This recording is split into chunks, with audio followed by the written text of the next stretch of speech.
เราจ้างลูกมือมันก็พักแล้วเราก็เลยยาแบบนี้เกี่ยวเข้ากันสวัสดีเขาซื้อนี่แล้วมาให้นี่โอ้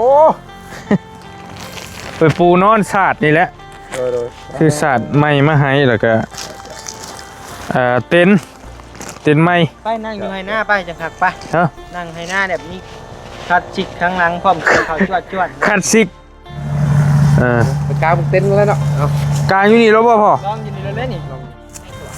พ่ออะไรกันนอนอยู่นี่อะไรกันได้ไปคอยนะเฮ้ยโอ้ยพอเราเคยเห็ดเด้เราเคยกางโอ้ยเห็นเขาใช่เลยก็เอาไปใช้นอนอยู่ป่าอยู่ดงยับเข่ามาพี่ก่อนฮะใช่โตขักลีดิเบิ่งโอ้คักลองปิดมึงดูได้เลยมี2 ชั้นอีกได้ฮะจะให้พ่อแล้วเข่าเบิ่งโอ้ทีแรกเกี่ยวเข่าก็จะเกี่ยวกัน2 คนงุมมีจะเช่าไว้ต้นจักได้จักพรตอนนั้นก็ขึ้นกินข้าวน้ำเลยก็ข้าวก็แดดแน่กับเมื่อยแล้วมันมีผู้พาเห็นเนาะตามเพลงอะไรคนหนึ่งอย่าใครอยู่ได้ฉันนี่ก็โอเคกับผู้ใหญ่แท้ๆยังไปจักช้ำได้ตามเพลงเขาแต่เนี่ยมีคนเห็ดน้ำเนี่ยหมักดินหมักหัวน้ำดินเกี่ยวไปน้ำเลยม้วนได้อยู่หักดีนิดหนึ่งเลยเป็นคนใจดีบ่มักกี่ทีได้ข้าวต้มขนมนี่มาให้ญาติสร้างบ่ได้กินให้เล็กน้อยให้จักให้หรือจักนอนอยู่ทงหน้าบ่นี่ไปเล่งนี่เอานี่มานอนอยู่นี่นอนน้ำกันอยู่ทงหน้านี่เย็นบ่พอยังเมื่อคืนประมาณ 11-12 โมงเย็นเนี่ย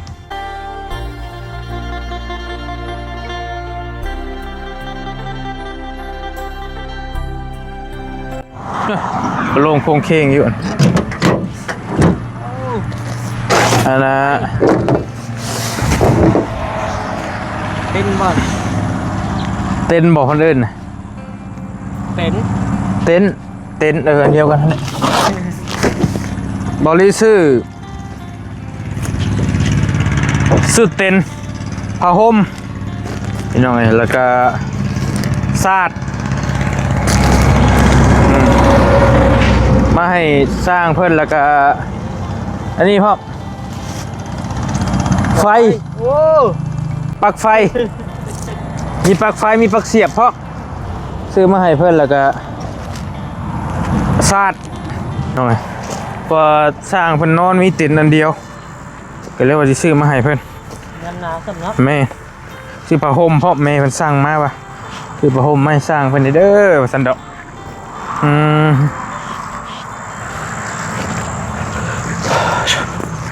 สร้างเพิ่นเกี่ยวเข้าบ่น่ะพอเราพัก5 โมงพี่น้องไอ้สร้างเพิ่นก็ได้แล้วก็มาเกี่ยวเข้าซอยลูกลาต่อเราก็ได้ยาวๆแล้วเพราะว่าเราจ้างลูกมือมันก็พักแล้วเราก็เลยยาแบบนี้เกี่ยวเข้ากันโอ้ไม่แน่ได้เราเห็ดกันโอ้ไว้นี่ให้ที่ช่องพี่น้องเลยแป๊บเดียวเลยต่อได้ยุคคนหนึ่งเบิ่งครับเบิ่งมือกับมันเกี่ยวง่ายตัวนี้มันก็บ่ค่อยมีหยาปานได้นี่เราไปเกี่ยวมันเข่าเพิ่นว่าเข่าดีได้เข่าเห็ดนะคนเนาะบ่ได้ชื่อใหม่เจ้าชื่อเด้บ่เรียกเงินให้บนทวีไปซื้อเกี่ยวอีก2 อันซื้อเกี่ยวมาเพิ่มพี่น้องเลยก็อยากเกี่ยวซอยน้องเพิ่นนั่นแหละกินน้องนิ้วก็กำลังเกี่ยวอยู่บ่ลี่ห้องว่าจับกล้องให้นี่ว่ะพอช่างเอ้ยมารบกวนมานี่ก่อนหน่อยนึงวางมือก่อนให้น้องเพิ่นเกี่ยวก่อนเกี่ยวรถเดี๋ยวจะลงไปเกี่ยวม่วนเลยเนาะเกี่ยวข่าวให้ม่วนได้เสียงมันคักอยู่พี่น้องเคยมาเป็นอาชีพมีอย่างเนาะสบายดีเด้อสบายดีเขาซื้อนี่แล้วมาให้นี่โอ้ไปปูนอนศาสตร์นี่แหละคือศาสตร์ใหม่มาให้แล้วก็เต็นท์ใหม่ไปนั่งอยู่ให้หน้าไปจังคักไปนั่งให้หน้าแบบนี้คัดชิกข้างหลังพร้อมเขาจวดคัดซิกแล้วประกอบอยู่ให้หน้าเลยบอกเป็นว่ามีคนเกี่ยว ได้ซะมามีคลาสสิกเบ็ดได้ว่าคลาสสิก ลงใช้ฮอดหรือบ่สิมานาที การลงเช้านาทีนี่คือว่า เห็นหนูอีกแล้วหนูไม่ได้ใช้ว้าวไปแล้วก็ดอกไฟปักเสียบมาใช้น้ำกันนี่แล้วแล้วก็นี่ได้แบบนี้แล้ววะ จะแล้วคือจะ ยังไปประกอบบางชื่อมาให้น้องพันดอกนึงให้เจ้าดอกนึงแบบใหญ่เลยได้นี่พี่น้องไงดอกไฟอัน 50 บาท เมนมันจะเป็นนี่นั่นบอกดีใช่น้ำเพื่อนกะหุ่งเป็นหุ่งแบบว่าเอามานิ่งมานี่ก็เกี่ยวเข่าได้เลยนะเนี่ยเมื่อคืนน่ะ เกี่ยวเผาได้แล้ว มันจังโม มันจังโมฮอด สิบไปนะ ก็จังว่านี่แล้วเฮามาขับมาอย่างนั้นก็จังว่าอยู่จังหน่อยนี่สิเอาคนเบิ่งอยู่นี่กุญแจพอประกอบตัวนี้ได้ลองเบิ่งนี่อันช่างมันสิมานอนน้ำนี่บ่หรือเพิ่นสินอนหั่น ว่าได้ถ้าเป็นนอนนี่ก็นอนต่อกันเต็นท์ เต็นคนละอันหรือว่า แม่น พอเอาตัวนี้ก็ได้หรือเอาตัวนั้นยกให้เพิ่นก็ได้ แม่นได้ เอาตัวใหม่เลยก็ได้เพราะว่าเมย์เพิ่นซื้อมาให้อันนั้นลูกให้ลูกมือแล้วแล้วก็ผ้าห่มคนละอันหรือว่ากันว่ายังบ่ทันอยากใช้ก็แล้วแต่ยังมาฝากลูกฝากเมียก็ได้ โอ้ยามหนาวดิเนาะ เพราะว่าน้องบุญทวีเพิ่นเอาให้อยู่เราอยู่เมื่อคืนนี่ก็ให้ห่มอยู่แต่ว่ามีเพิ่นว่าให้ซื้อมาให้เก็บไว้นะอยากห่มก็ห่มหรือว่าบ่อยากห่มก็เอามื่อใส่อยู่เฮือนก็ได้กับสระนี่แหละนี่ปูขอบใจ เป็นปู ใส่ ใส่ เด้อฝากมาให้ดีๆแม่ เลย จะได้ความไข่มีเด้อ แล้วเลย ไม่ทำชุดอีกนะ นี่เบื้องนี้เด้นี่ ยำงามคนเนี้ยแต่เนี้ยมากับต่างเห็นเดี๋ยวโอ้ไว้เติมได้ดีว่ะอย่าลืม โอเคโอ้เกี่ยวเข้าอีหลีนี่เนาะฮะ เขาบอกแล้วเอาเป็นลูกซะบอกประตูเนี่ย บ่ไหวดอกบ่มีเงินยันหาเงินเติมเน็ตให้เขาบ่ทันนะดอกโทรศัพท์กับคนละเครื่องเลย เอาไว้ยังขาดเลย โทรศัพท์กับ2เครื่องเลยโหไปกางเต็นท์แล้วเนาะเอา กลางอยู่นี่แล้วบ่พ่อ ลองยินดีเลยนี่ ลองนี่บอก น้องมันมาจากให้ลองอยู่นี่แล้วก็ยกไปบ่ จะคัด จะได้ก็ มันสิเป็นตะกลางบ่ เพียง เอาเกี่ยวออก บ่น้องนิวเกี่ยวให้แน่ครับเกี่ยวพื้นที่ให้แน่ โอเค น้องทุกคนเลยเป็นน้องน้องกันเลยเหรอ บ่เลย ตอนสมัยตะกี้ตอนยังเป็นวัยรุ่น โอ้จัดดี พอนะไอ้ดิ ฮะ หาดังไฟล้อมวงโอ้เจ้าครับ เพิ่มคือโอ้เป็นผ่าแบบนี้เนาะ200,000ปลายเพิ่นจักปลายเท่าไรแหละมันไล่รวมกันขาดที่เท่าเลยเนาะ ผ่าเป็นสีดำสิเลยเนาะ โอ้กว้างดี ล่นแล้วนี่ ตัวนี้ตัวเฉียบเวลาลมเนี่ยนี่ โอเคอันประกอบซอยกันซะนะ ตับแม่ชิโนแหละจะบอกมันก็ปัก ได้ ดี เยอะ เนาะ เนาะเราไปเนาะ เราบริโนอนนี้กลางชื่อหามเฮ็ดหมองกลางเต็นท์นี่ชื่อว่าอะไรกันนอนอยู่นี่อะไรกันได้ค่อยๆนะเฮ้ยโอ้ย เกี่ยวเข่าเท่าไรจะไปเห็นนะ จะเฮ็ดนะหามค่อยๆลูกค่อยๆจะเฮ็ดนั่นน่ะมันนิ้วขาดมามันสิลำบากอ้ายอีกบ่แม่นหยังดอกสิพาเล่นไปห้องหมอพอแล้วงาน เข่าเบาลี่อีกแล้ว งานเขาอีก ไปเกี่ยวข้าวไปนี่ไป ใหญ่กว่าคนอื่น ไปอาบน้ำ ข้างลูกบุรี ก็อย่าพาเอาเลยเฮ้ยพอเรากำลังใส่ไอ้ประกอบบ่ได้เป็นไปเลยเด้พอเราเฮ็ดเราเคยเฮ็ดเด้เราเคยกา โอ้ยเห็นเขาใช่เลยก็เอาไปใช้นอนอยู่ป่าจีดงก็หน่วยเดียวนั่นแหละ โอ้คักได้นี่เคยไปนอนป่าอยู่เหนือกับทีมงานแต่ก่อน น้ำหนาวนี่หมอกตกได้ตุ่นเลย อย่ามักบ่ นักยุก คอยชอด ป่าโอ้นอนแต่บ่รีนอนในรถ บุกได้ชอบหมูอ่ะ ก็บ่ได้เตรียมเต็นท์เตรียมหยังไปตัวน่ะขึ้นไปเปิดกระจกนอนในรถเลย เป็นอะไรเลยคือว่านอนในนั้น หมู่กันนอนบางคนกันนอนบ่เชียงกันนอนในรถบ่นี่บ่รีมัน เป็นอะไรคือว่าพากันนอนป่า อาจจะไป ไปจนภัยเลยอยากไปเปลี่ยนบรรยากาศนอนอยู่ในป่าพุ่นเลย ไปเดี๋ยวน่ะลองไป เฮ้ย นอนตอนน่ะไกลเกือบได้อยู่ในอยู่แล้วแต่ว่ามีสัญญาณนิดนึงสัญญาณไงอยู่ภูเขา เล่นพี่สัญญาให้รอดเลยนะ จะหมวนมาจากชูเลย ไปแทงไปก่อน ห้ามงูกินเขียด เกลียดเป็นงู เอ็ดอยู่ จะได้เหรอ บ้า เบิ่งหนึงก่อนโอ้ใส่คนละหู้เลยอ่ะนี่ ใส่บุตรแล้ว ถอนขึ้น นี่บ่ นี่ มันเป็นที่ ที่งูตรงนี้ รถมา มาตรงนี้วะเจะเห็ดเป็นบ่ มา จะประกอบน้ำพอช่างมันก็ได้เอา ไปเกี่ยวข้าวไปครับ ควันงูพวก ใช่น่ะเจ้าพี่เฮ็ดได้นั่น อาบน้ำบ่เว้ยนิ้ว ชวนแต่อาบน้ำอย่างเดียวเลยผู้นี้กะบัดแล้วจังอาบ กระตุ้ยมิ้นปะนั่นผู้บ่ อาบให้ชาเด้อ ชวนบ่ดิวไปลงน้องพี่น้องเอ้ย พี่บ้ายังงูขึ้นอยู่ไม่ได้ชามมือเลย ให้น้องคล้ายกันบัด มันหนาวอ้ายแต่ยังน้อยก็ชิแล้วบ่ได้อาบชดน้ำบ่อย ตานะสร้างกับซอกตะเวน หน่อยก็จัง มันเย็นโพดเย็นจ่อยๆใช่ไหมพี่น้องนี่บรรยากาศ 10 มื้อ เห็นมั้ยเบิ่งอ่ะ บ่ จะได้เพราะ10 มื้อ20 มื้อยังหวานน้ำได้เลย ผู้อยู่ใกล้เห็นแล้วสิเป็นลมมินกี้ นอนบนช่าง เออโอเค เพลงน้อยก็ลิ้นอันนี้ได้แข้งมือคือว่าบ่ อันนี้แอนโทนีซีมันอยู่เทิงอันนี่เนาะตัวดำนะอยู่พื้นฮะ หมดมันน่ะ อันแรกจังวะตัวดำนะอยู่พื้นเนาะสีพื้นดิน ขอบคนละครึ่งก็ได้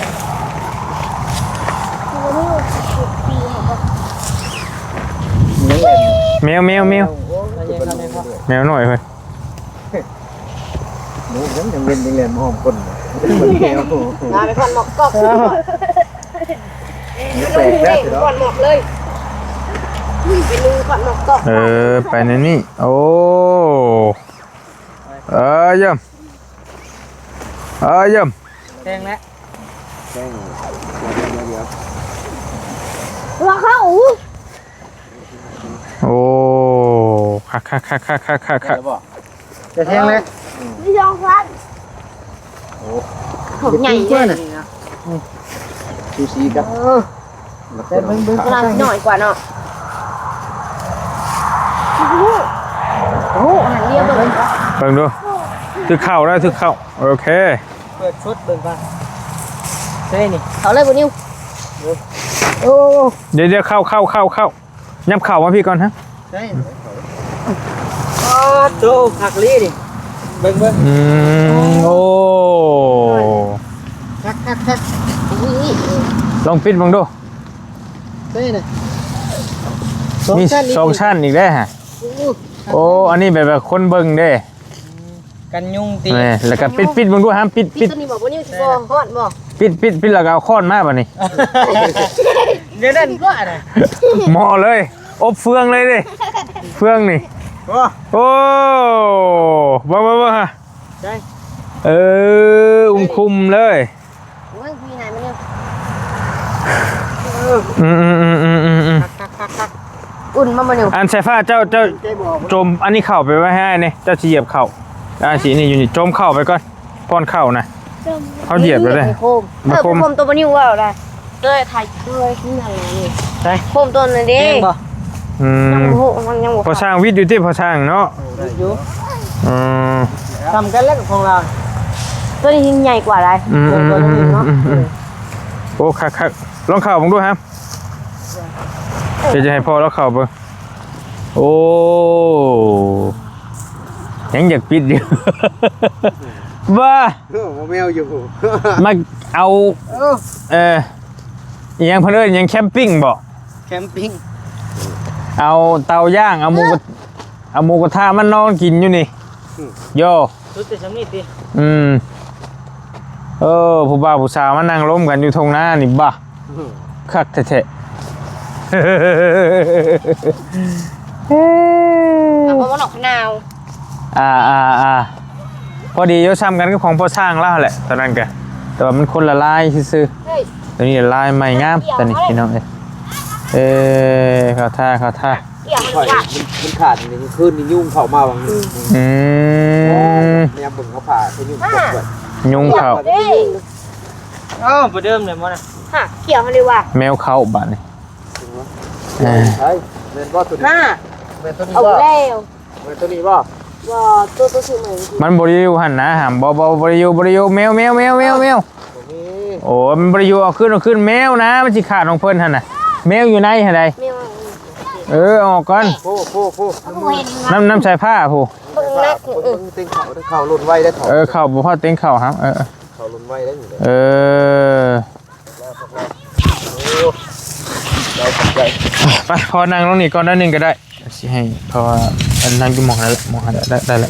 แม่นี่นั่งกู้เข้านั่งหน้าเต้นนี่ครับ เอาอยู่หันรถบ่ แม่บ่นั่งอยู่นอกแล้วหน้าเต้นท้อง นอนอยู่ตรงหน้านี่คักนี่เนาะบรรยากาศคักพี่น้อยยามนี่ สินดาดเนาะ ชินดาสวรรค์เวลาก็มีโอกาสก่อนจังสิหามาสู่สร้างเพิ่นกินอยู่มานี่ลอกต่อเพื่องออกนี่คักๆนี่โอ้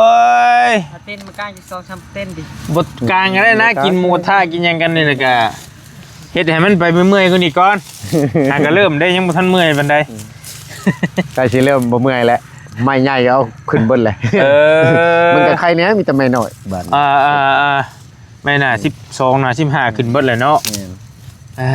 ก็ได้แห้งแล้วบาดนี้มีแต่เฮาชัดเอาไม่น้อยขึ้นไปก็งานเวลาลงเทื่อก็ว่างๆก็ช่วยน้องน้ำเกี่ยวเข้าไปเป็นน้ำ โดย แล้วก็เป็นตาสงสารอยู่เอาไปเบิ่งเป็นอะไรแหละ กำผ้นะเพิ่นก็สิว่ากำผ้าก็ว่าได้เนาะเพราะว่าแรกๆเห็นพ่อเพิ่นนั่นเลิก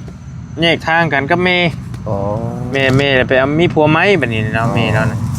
มีผัวไหมแต่ไปได้ผัวคนไทย อ๋อ เลยไปอยู่ไทยน้ำผัวพุ่นตอนนี้ อ๋อ จักสิมาหรือบ่มาแต่ว่าน้องเพิ่นก็ว่า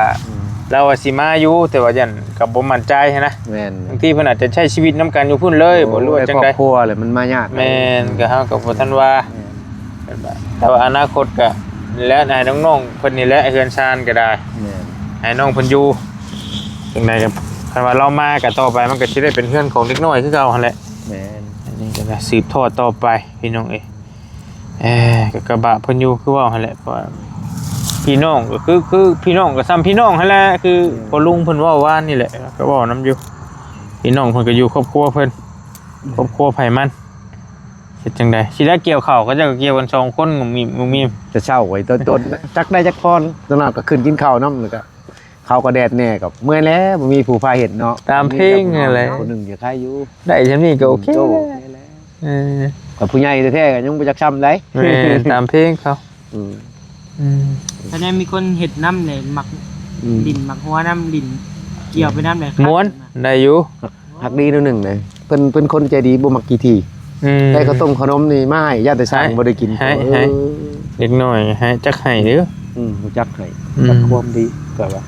บางคนบ่ได้เลย บ่เลย กี่ทีไปกินกับเพิ่นก็ได้นี่อยู่โอเคอยู่ก็ได้กินหลายแน่เลยแหละทั้งเฮากับมาให้ตลอด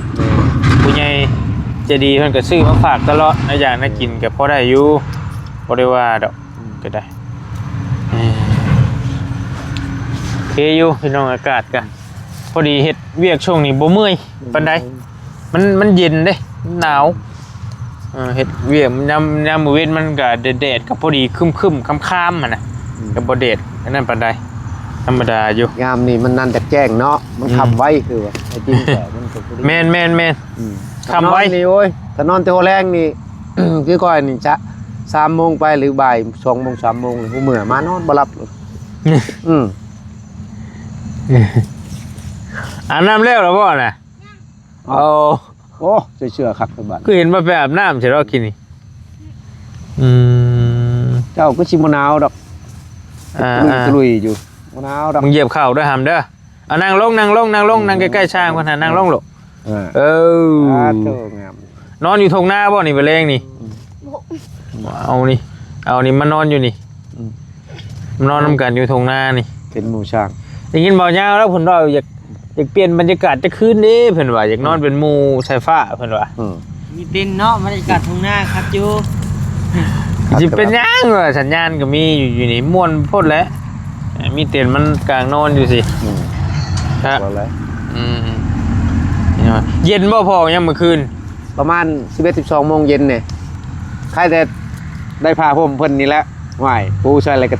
จิกเข้าไปแล้วบาดนี่ไปเบิ่งน้ำหมอกหัวลงหันเอาผ่านยุ่นใส่ฮีดชิปเรียบร้อยเลยอุ่นแน่อุ่นคือเบาแล้วนอนจักหน่อยก็แจ้งเลย3 โมงเลยบ่รับรถ3 โมง 4 โมงเลยบ่ได้นอนแล้ว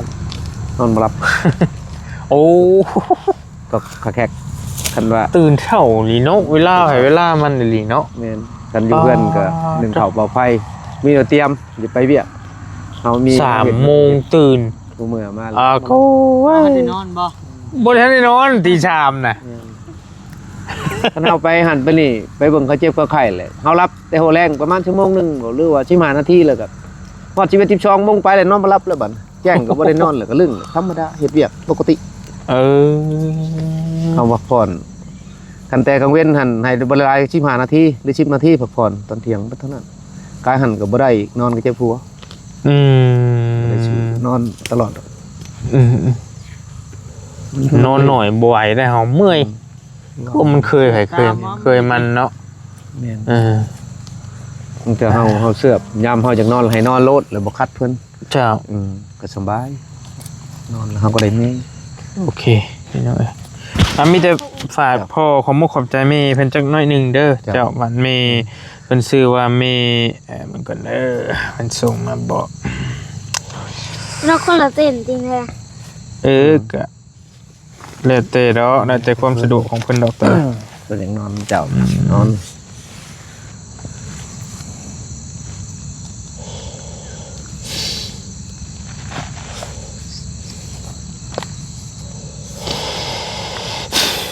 พ่อกับเมย์เพิ่นฝากเงินซื้อมาซื้อเครื่องให้สร้างพี่น้องเพิ่นชื่อว่าพ่อน้อยกับเมย์มันธนาบัวชุ่มเพิ่นอยู่ทางต่างประเทศพุ่นแหละเพิ่นเป็นผู้ซอยน้องสายฟ้าเพิ่นนี่แหละเพิ่นมาแบ่งเขาของมา ขอบมกขอบใจหลายเด้อทั้งพ่อน้อย กับเมย์มันธนา กับแม่มันธนา เจ้า ฝากเครื่องมาให้ช้างมีผ้าห่มแล้วก็ทั้งเต็นท์นอน โด สาย ด โดย แล้วก็มีดอกพื้น เป็น ดอก พวกให้อยู่นักกินแน่และเฮาซื้อ มาให้ ขอให้แม่อยู่ดีมีแห้งให้ตลอดปลอดภัยความเจ็บอย่าให้ได้ความไข้อย่าให้มี โดย เจริญรุ่งเรืองหน้าที่การงานก็ได้เพิ่งพาอาศัยสาธุ โดยเนาะสาธุพี่น้องไปมีแต่เฮาไปลองเบิ่งดอกพื้นดอกไฟแล้วบัดนี้มันค่ำแล้วพอดีแล้ว แม่น เนาะเต็นนี่ก็จังว่า ทงหน้าเลยบอล ฮะ แล้วพิวไปพูดแล้วบอกไปใกล้กันพูดแล้วปลดไว้ นอนอยู่ตรงหน้าเลยบอก นอนกับนอนกับเจ้าเนี่ยไหนโย โอ้ไปลองดอกไฟก่อนบัดนี้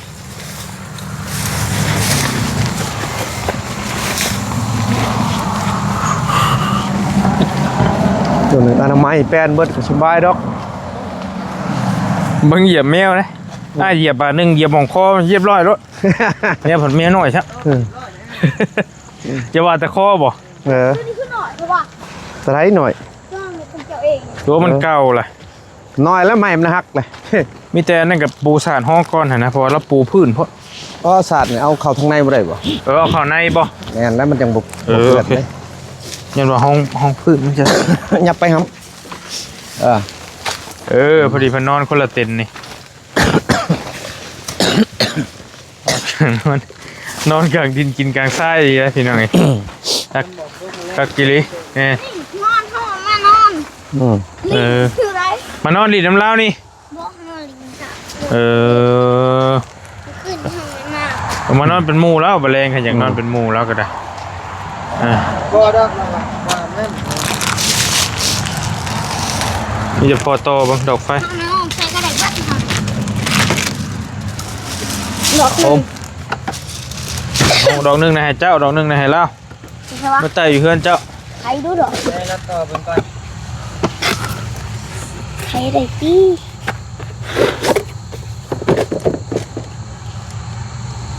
อ่ะ ดอกไผ่ไทย ดอกไฟไทย มาเปิดบอลรถ นี่ให้เอาน้ำน้องคนจะเปิด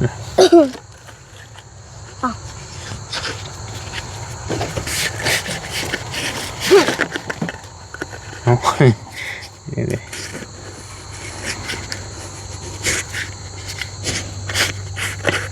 มันฟิตบอกยังใหม่เนาะหอยวงได้ เช็ดสปักขึ้นนี่ก่อน ลงนี่มันวะขึ้นพี่ป่ะเหรอ ลองปักขึ้นก่อน ก่อน อย่ามันช็อตมือเนี่ยครับเอ้ย บ่ได้บ่มัน ลอง แล้วแต่ความสะดวกเจ้านะ เอาออกมือเจ้านะออกปลาไปพื้น ทอดเออ ไปเสียบ ไปช็อตบุกขึ้นเอาอื่นช็อตได้ทำเอ้ย เปิดบ่ ปั๊บมันซิปโมเมนต์เนาะ ใส่ เอ้ามีซิลี ทอดใหม่ดูมันจะว่ามีตัวล็อกอยู่ ปรุงบ่ จังหวะ ปรุงบ่ คืออร่อย โอ้เพเลย บ่ดีดเด้อบ่อร่อยจับดู ว้าที่ เพเลย ทอดบ่ทุกไป สวิตตายแล้ว ว่า ไปนั่นบ่อะไรกันเลย ปั๊บหมึกชน อร่อยเลย อยากลอย จัง เนาะ คักแล้วกว่าน่ะ ฮะ ไฟได้หมดเรือนๆนะ บ่นี่ประจำบ่ ถอดเชือกใหม่เบิ่ง ไม่เห็นยุ่งของมันเอง ตัวนี้อันเดียวบ่หัวดุยมัน สองขอเบิ่งตัวใหม่ เก็บอันใหม่ดู คือคิด เรื่องว่าใหม่ คือทุเรศทุรังแถวคนน่ะของไม่มา แม่น อันนี้ยังดีด แ เนี่ย คือรุ่น บ่ได้เลยแบบนี้ เช็คใหม่ ไม้ได้ติดแขนสองอันได้ติด อุ้ย นั่น แองโพดบ่แน่นน้ำมือหรือก็เสียบบังก่อน อันนี้ปิดไฟให้ก่อน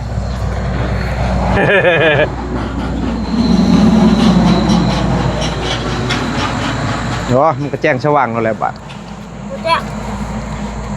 นี่ ร้อยสิบเอ็ด เอาแล้วตัวนี้บ่ได้เนาะเฮ้ยเนาะ ได้ แปลงปักใหม่ ตัวนี้ใช้ตัวนี้มันนี่ แปลงใหม่บ่ พันว่ามีนั่นกับเพิ่นไปเปลี่ยนเพิ่นบ่เปลี่ยนให้ มัน เนาะ หรอก มันมาฮอดพี่ยังบ่เปลี่ยนเด้ แปลงลงตักมาแปลงตัก บ่เปลี่ยนแล้ว ลงตักมันโลชอมันหายบ่ หมุนม้วนสิกันรถไอ้ ฮะ ม้วนสิกันรถ ได้บ่ มาเด้ มาช่างเฮ็ดช่างไผเฮ็ดได้ เอาน้ำมาให้ก่อน หมุนม่วนใช่กัน บิดสิกันปนให้บิดเข้าแล้วก็แล้ว ช่างไฟมีแต่ช่างไฟแถวนี้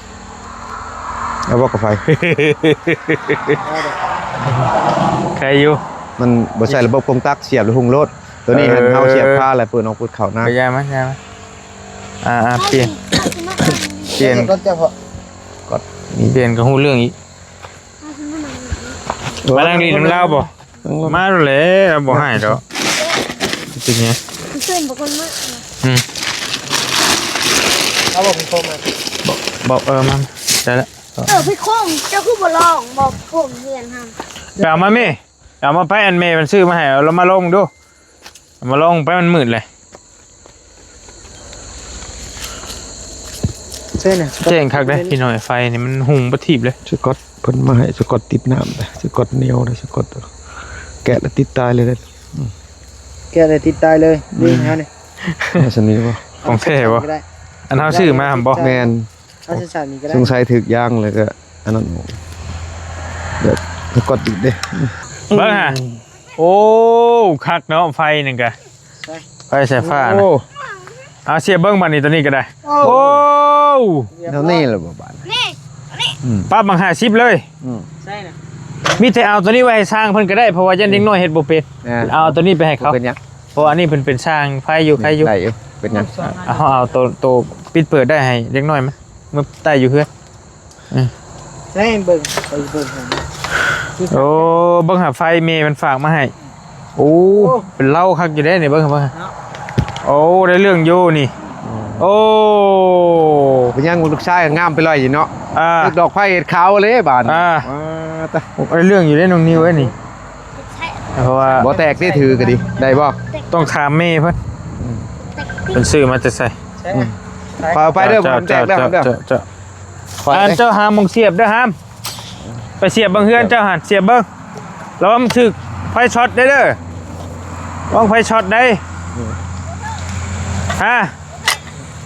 เดี๋ยวปักเสียบได้นี่ปักเสียบนี่ เอ้ยไม่เจ้าบ่ลี่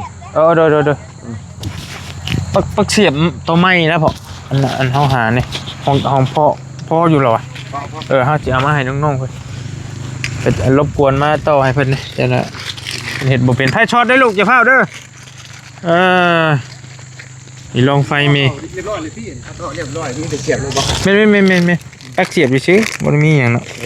เสียบรถนะปักเสียบสำเร็จรูปโอ้นี่ไฟเมย์เพิ่นนี่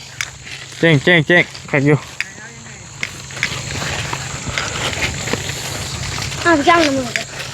เรียบอีก แต่งยาวนี่ ออกเลยมาสิเฮ็ดให้โอ้โห เดี๋ยวกันลูก ร้อยเกิน ครับ จับเบิ่งก่อนไปลองปักเสียบใหม่กันโอเค ยังต้องแท้มันเหนียวได้ถือเอ้ยมันคือจะผิดไว้ โอ้ย ขั้นต้องมียังหอมันนั่นนี่ได้ครับได้แน่นอน เอาเนาะ หนาวโอ้อาบแล้วน้ำมื้อนี้บ่ว่าบ่อาบน้ำ อาบได้เฮ้ย ช่างโอ้นอนช่างกระตุ้มน้ำแล้วพักกันหน่อย ปะ ป่ะโอ้ยก่อนยังค่อยอาบแล้ว มันจะอาบต้นได้ ในใจค่อยดึงเลยน่าจะเป็นเอาไปคุณเจ้าจะปอดมานี่ เอาเข้าในตัวเจ้าเข้าในบ่ละปักเสียบน่ะ เอาได้บ่ บอกเขาไปยัง เอาหมอเข่าที่สั่งไม่ใช้นี่ตัวนี้ เพิ่นย้อนสายเขาบ่เอาไว้นอกก็ได้เพื่อแท้อยากสากน้ำย้อนมาหันก็ได้เดี๋ยวดึงสายเข้านะพ่อ ถ้าได้เสียสะ เพิ่นดึงสายสากเข้าได้ฮะเสียบไฟ เดี๋ยวคอยเฮ็ดมาคอยเห็นให้มาก ำลังปวดกำลังปวดจากเสียบหาหมองห้อยก้อนให้มันแจ้งๆนี่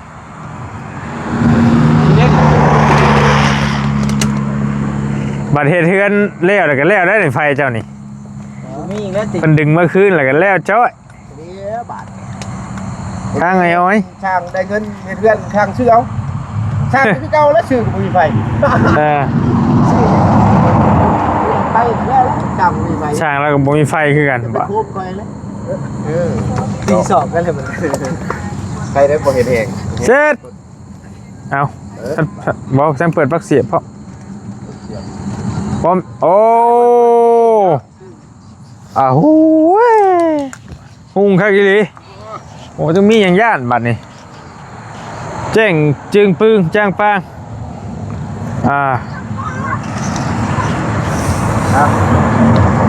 คนจะบ่อย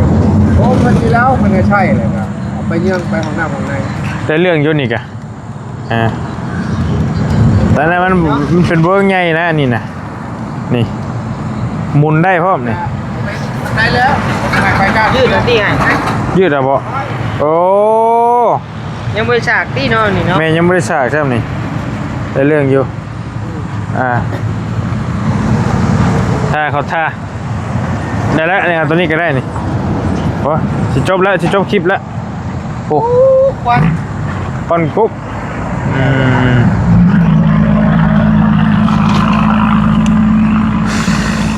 โอเคเรียบร้อยพี่จะให้สร้างเพิ่นพักผ่อนบัดนี้พี่น้องทั้งบริก็เอาสายฟืนสายไฟ